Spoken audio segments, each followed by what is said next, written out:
So from the video, we have these three logical operators, and, or, and not. Okay? And what we're going to do is we're going to use those to create compound Boolean expressions. Expressions that are made up of two or more, because you can actually chain these things together. You just use brackets, just like we do in math class. Okay?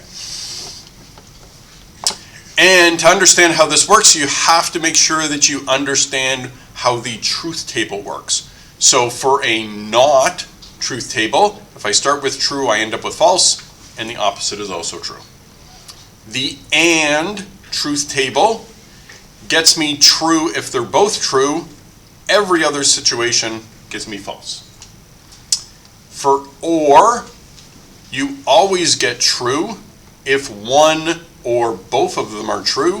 If both of them are false, you get a false.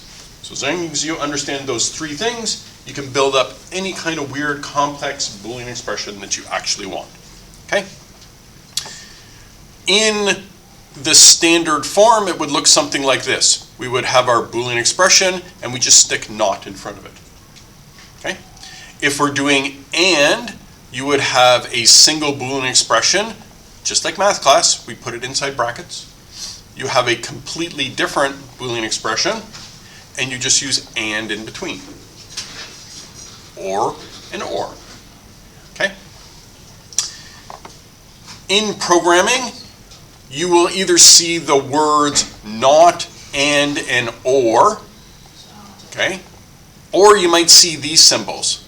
This for not, the two ampersands for and the two pipes. As I said, these things are, you have to do shift, and it's the key above the enter on the right-hand side. Okay? Sometimes it looks, there's a little hole missing between it on your keyboard. But these are called pipes.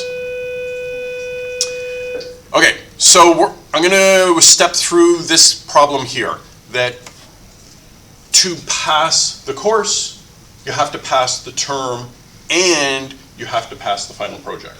Okay? So here would be our truth table. We need to get 2 marks, the term mark and the project mark. We have to check if both are greater than 50%, and we're going to show if the person passes or fails. Okay, so notice both. Notice I didn't write my Boolean expression in here. That's for the next piece. That's for your flowchart. Okay, so we start, we get the term mark, we get the project mark, and now we have an if statement, just like we've had before, but now we have 2 complete Boolean expressions, like we've had before, and we just are joining them with an and. So your term mark must be greater than or equal to 50%, and your project mark must be greater than or equal to 50%. If this is true and this is true, then you go to yes, and you've passed the course. If it's not, then you go to fail. Okay? So the outcome, you will still only have 2 possible outcomes.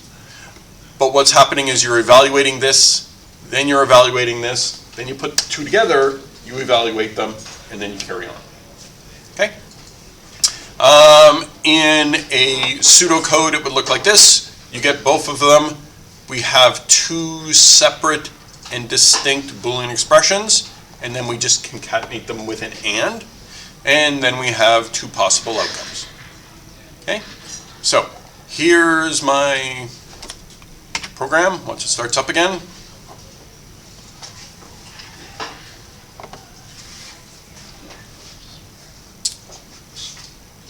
As always, it's a really good practice to put in a breakpoint, and then you can see what the heck is really happening over on the side here, and you can step through and you can even highlight chunks of your Boolean expressions so you can see, like, is this part true, is this part true, what's the combination together. Okay? So here's my standard program, here's my function that we're going to call, here's my 2 pieces of information that I'm going to get. Okay? Now, notice I said these are just inputs. I'm looking for a percentage. So even though I didn't draw it in my flowchart here, I really should be using a try and catch, right? Because These are, as I've said in my variable name, strings. So I'm going to have a try, and these are the things that I'm going to try. I'm going to try to convert the strings to integers. So if somebody enters in something stupid, it's just going to come straight, here and tell them, sorry, that's invalid input, and then just hop down to the bottom. Okay, so remember, now that we know how to make sure our program doesn't crash, we got to make sure that it always crashes.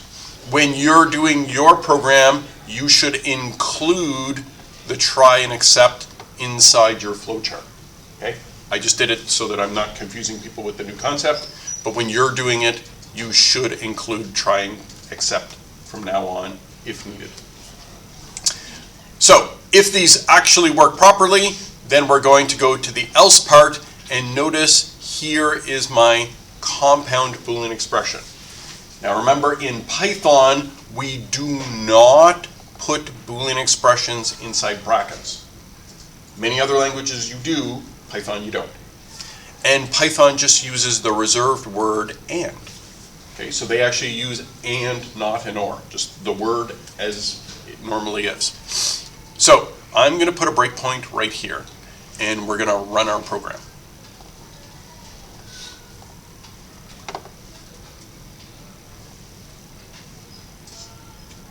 So say you got 66 as a term mark, and say that you got 75 in the final project.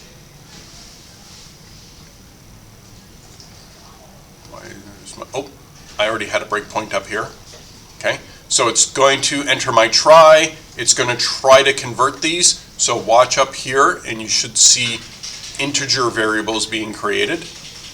Okay, so there's my integer 66 instead of the string 66.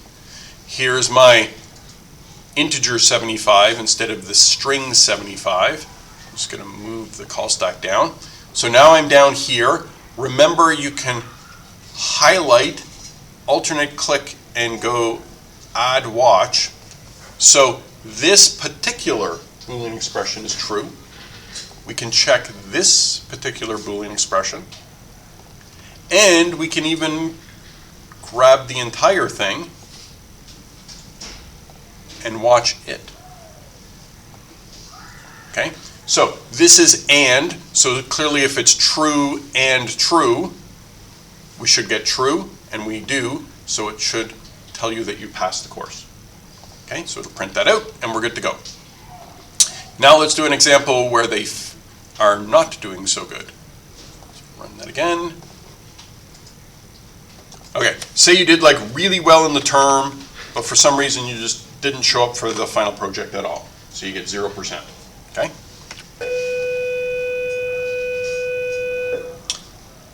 Once again, notice that it converted my strings to integers. They all went nicely. Notice my term mark is greater than 50 because it's 80, but my project mark is not greater than 50, so this is false. So notice my compound Boolean expression is false. So it's not going to come into line 25. It's going to hop over, tell you you failed the course. Okay?